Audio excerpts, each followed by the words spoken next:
Today I would like to speak about a very important personal as well as intellectual and cultural topic. It is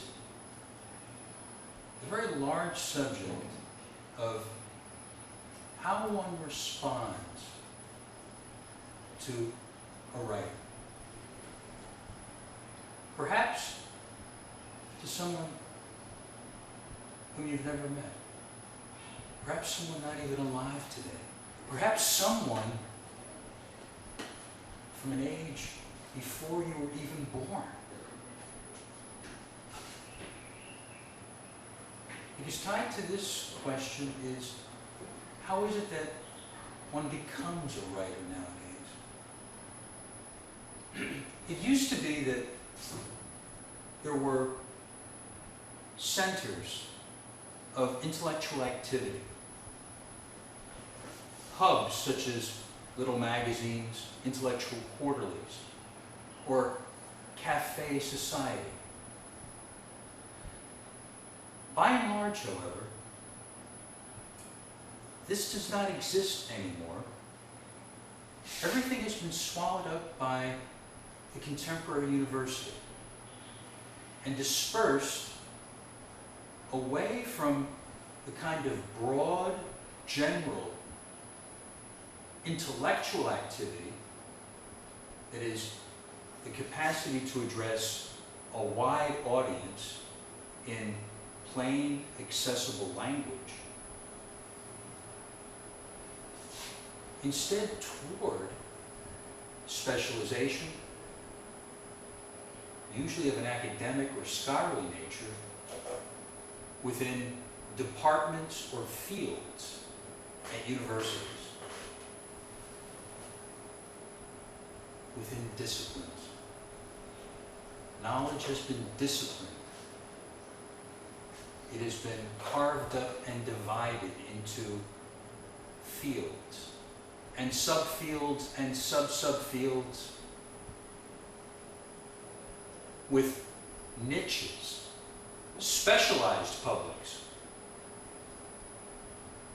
Now, academic life has great, great value, and the kind of specialized knowledge that is derived from such work has value.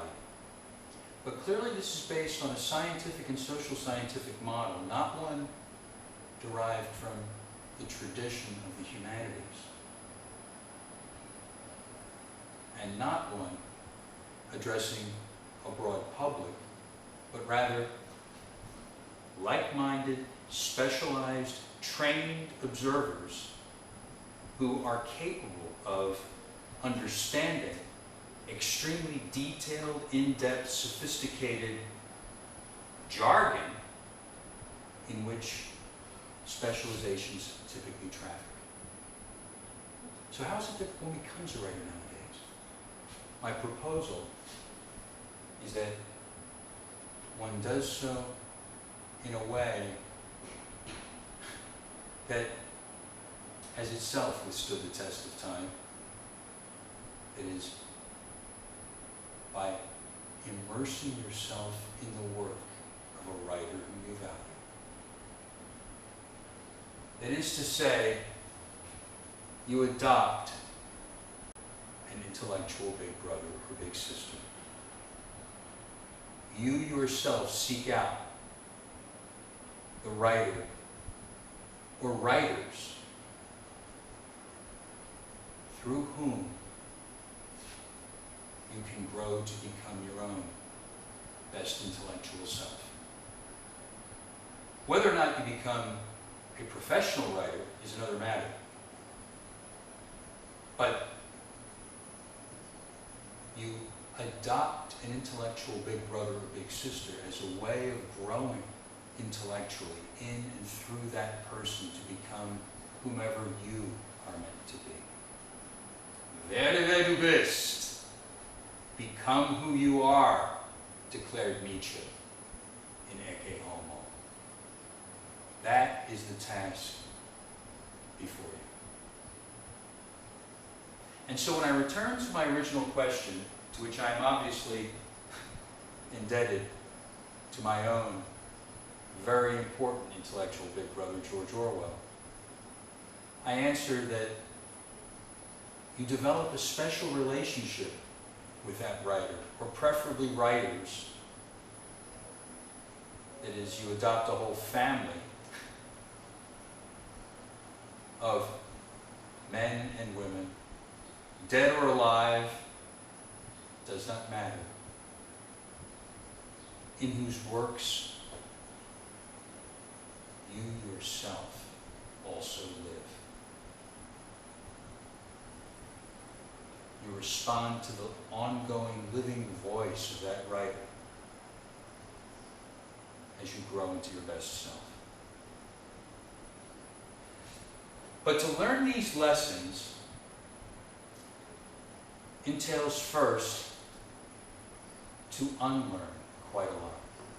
And so here again, owing to George Orwell's language of newspeak in 1984, the appendix, I want to speak of unlessons from my intellectual big brother. What has he taught me to unlearn in order to be able to respond to the register and caliber of his voice?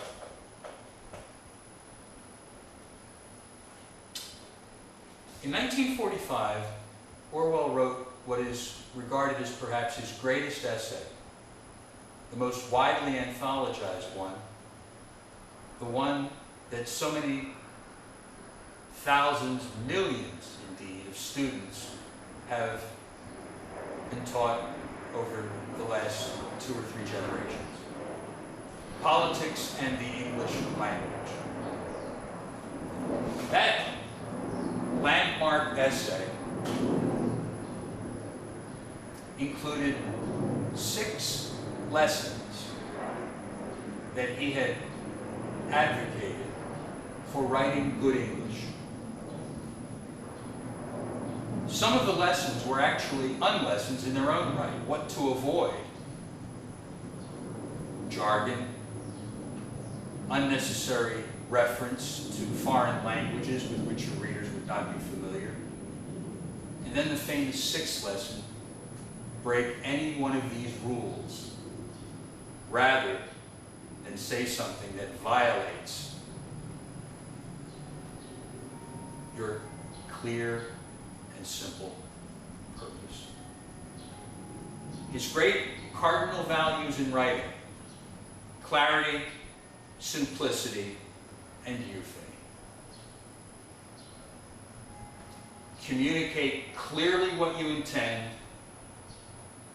Have it in a simple, accessible language with which any educated English speaker can readily absorb. And, if at all possible, though as a tertiary priority, have it sound memorable, arresting, beautiful, euphonious. Clarity, simplicity, and euphony.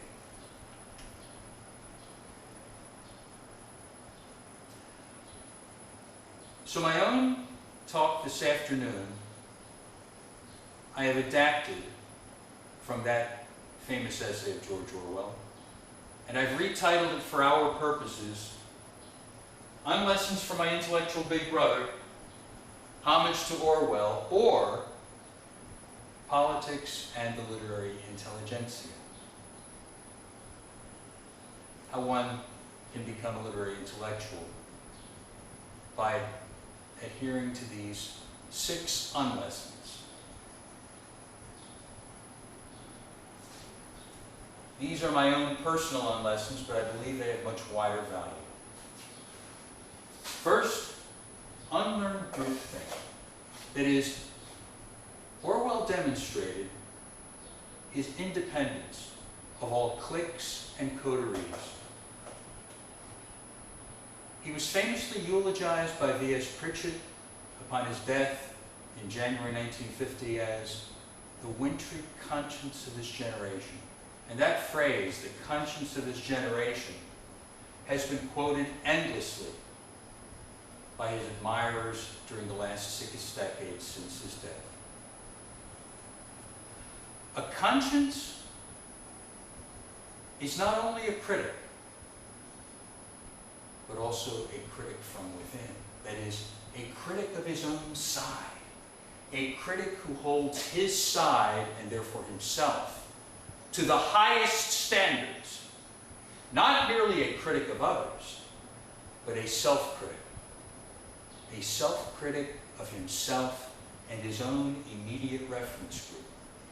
That is, Orwell had the insight to understand that it is often very convenient and safe to launch salvos against the establishment, against government authorities, against the politicians in Washington or London or Paris or Berlin. For them, these are like pinpricks that bounce off. Let the intellectuals write whatever they please in their journals that they themselves read and chatter among themselves. That is often the attitude of the powerful. However, to be a critic of your own side, to risk criticizing your fellow academic professors, your university staff, your administrators, your magazine editors, your publishers, the newspapers and intellectual journals to which you yourself contribute. That is, the conduct of affairs in your own intellectual world. Now that is a genuine risk. And that represents courageous defiance of groupthink. The groupthink toward which you yourself will always be vulnerable, toward which you will always be tempted.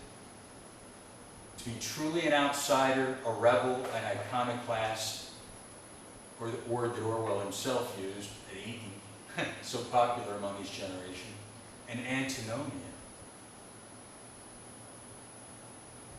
means not only being a critic, but a critic from within.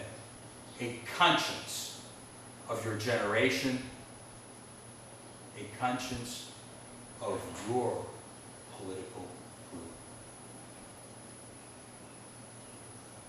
That is on lesson number 1. Independence of mind.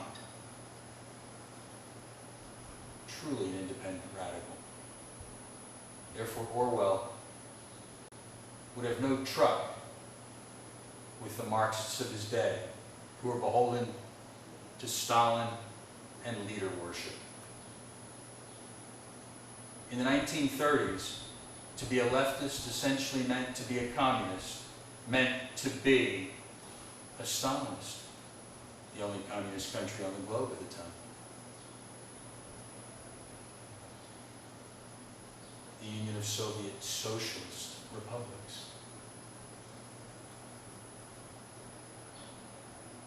A tiny group of independent radicals, including Orwell, had the temerity to speak out against Stalinism, to risk being branded as voices of the right,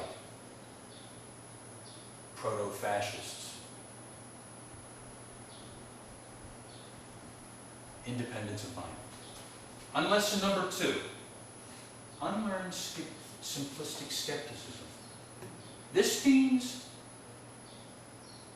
to balance and not simply be a critic or a conscience. That is, the irresistible urge toward a kind of reflexive criticism, automatically skeptical of all authority, opposed to all power just because it exercises power. That is equally immature, equally skewed in its understanding of the proper balance between skepticism and commitment. Yes, maintain an intellectual wariness. However, also maintain the willingness and openness to commit to a cause worth fighting for. And so when Orwell went to Spain in 1936 and fought on the Aragon front during 1936-37 and got a bullet through his windpipe, losing his voice for months and risking death, he was nonetheless able to write from a hospital bed in Barcelona to his friend's hero colony, "I have seen wonderful things, and at last really believe in socialism." He was willing to commit to socialism. Socialism that was true to what he determined the word meant. That is, the struggle for justice and liberty and equality for workers and everyone else alike.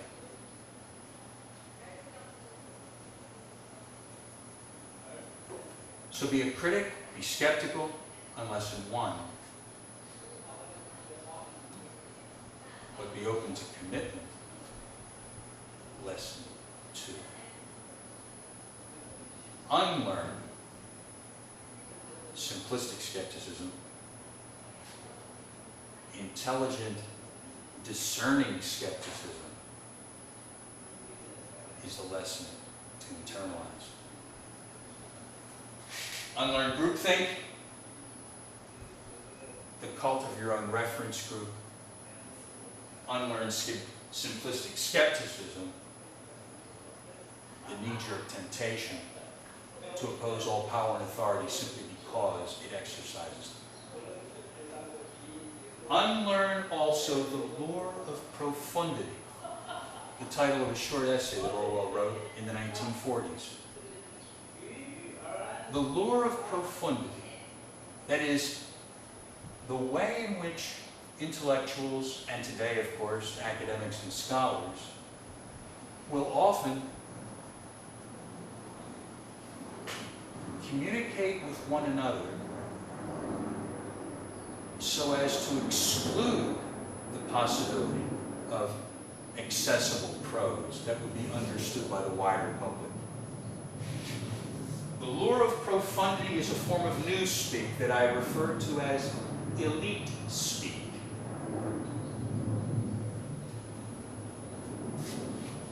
Very often today, more so than ever, as Orwell saw in Politics and the English Language back in the 1940s,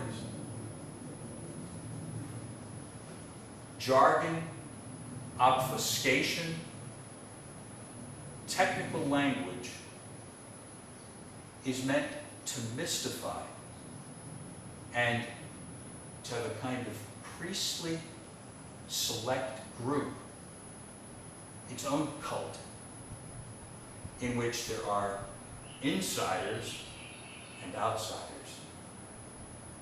We see this in government bureaucraties.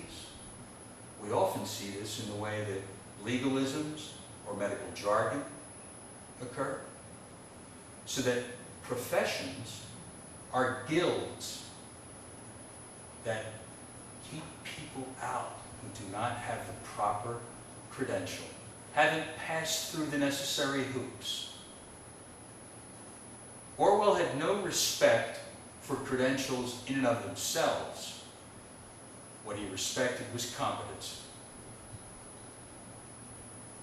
He wanted open source, as we would determine today. That is, let everyone have access to the information, and those who can competently handle it should be able to work with it. Elite speak. Oppose all elites simply in the sense that they will often arrogate power to themselves and exclude others from any access to power or resources.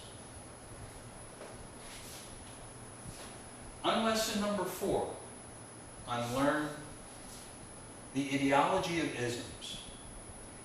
This, too, is a supreme danger nowadays.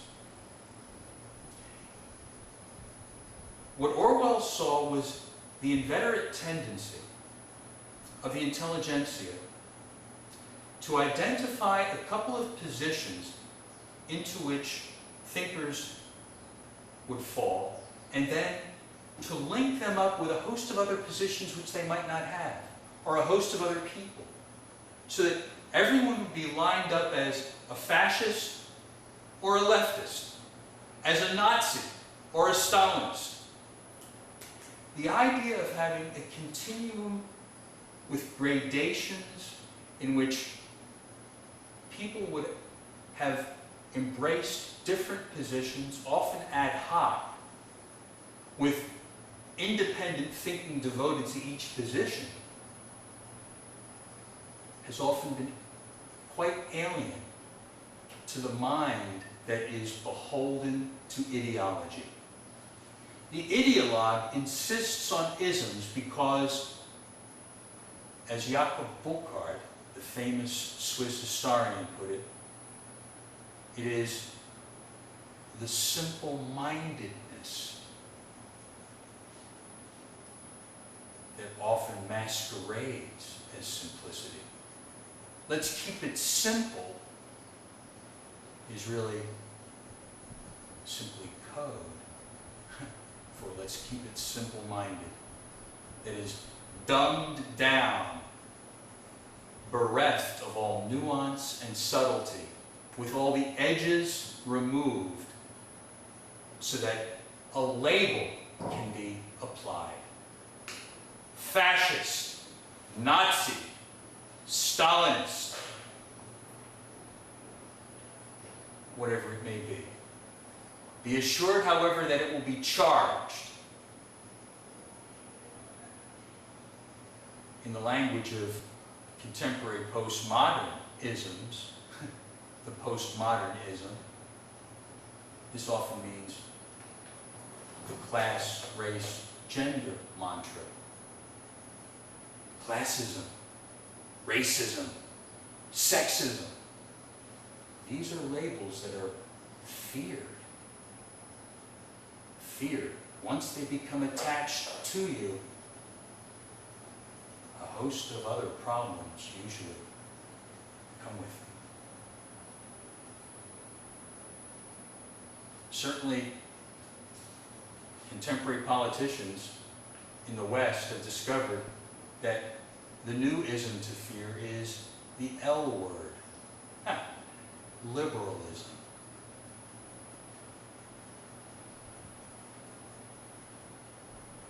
Not in Orwell's day, but certainly in ours. So, unlearn the ideology of isms. Embrace the struggle, but also the pleasure of thinking in order to promote distinctions. Not with the idea of establishing distinctions in their own right, for their own sake. This is not a matter of ever finer little nuances and gradations. Not distinctions without a difference, but distinctions that can provide insight because of the subtle, legitimate differences that do prevail.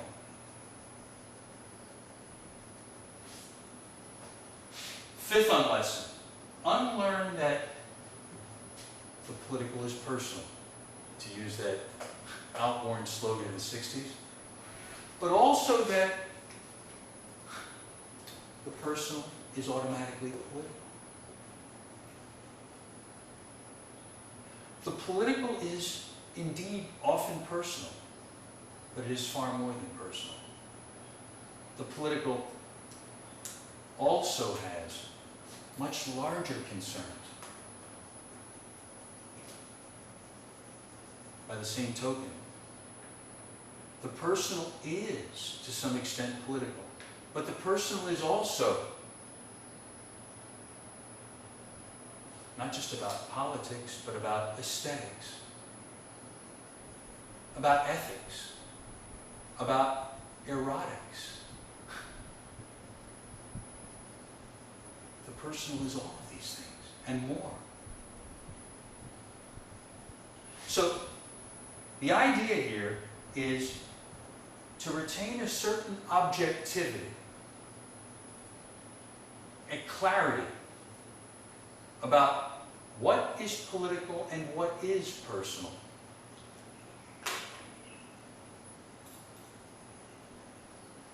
The political relates to issues of power that are in some kind of public domain.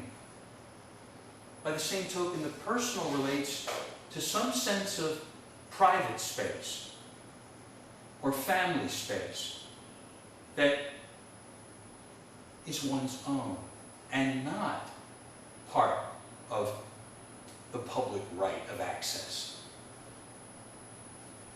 But a whole world of other distinctions prevails within and outside these spheres. And there will be overlapping and interacting relationships between the political and the erotic, between politics and ethics, politics and aesthetics, between the personal and the private, between the personal and the familial, between the personal and the occupational or professional. Again, seeing the scope and range of these distinctions, it's what's necessary in order to avoid another knee-jerk tendency, the overly subjective temptation that what is personal was inevitably directed toward me and against me. And it has these large-scale political implications. You refused to wash the dishes because you consider me a slave. You are really a fascist. These were the kinds of vulgar accusations that were in popular circulation when I was growing up in the 1960s and early 70s. As a perhaps necessary stage in the development of feminism and related movements on the left, including some later positive outcomes from the new left, they were perhaps understandable and forgivable. But half a century later, they have certainly outworn their usefulness. Let us then unlearn and resist the temptation toward the kind of reductive, bald, crude thinking or refusal to think that equates the political with the personal with the political. And instead see that beyond the world of politics there is also aesthetics, ethics, erotics, and so much more. And beyond the universe of my personal sphere is also so much more. However, our sixth lesson is the most important, as it was for Orwell. The sixth lesson of politics and the literary intelligentsia: break any of these so-called rules, any of these first 5 unlessons for intellectual integrity. Just as Orwell said, break any of these rules to write good English. Break any of my unlessons in order to retain your intellectual integrity.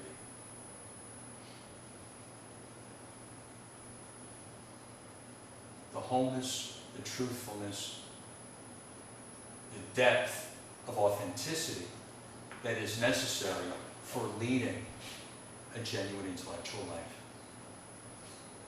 And so, these are the unlessons that I have gained from my own intellectual big brother, George Orwell. I do not claim that I have been able to act consistently on these unlessons. That is, without a doubt, a lifelong learning process. But having at least become aware of the unlessons before me, the vast task of unlearning that faces me, I am now equipped far better to begin to actualize those unlessons in lived life. And so, I thank my intellectual big brother for the thoroughness and the insight that he has imparted in his unlessons. Politics and the literary intelligentsia. If you would like to acquaint yourself with a writer, if you would like to become an intellectual in the 21st century, believe me, you can do far worse than adopt an intellectual big brother or sister. Someone with whom you can strongly identify, who will guide you toward the person you are meant to be.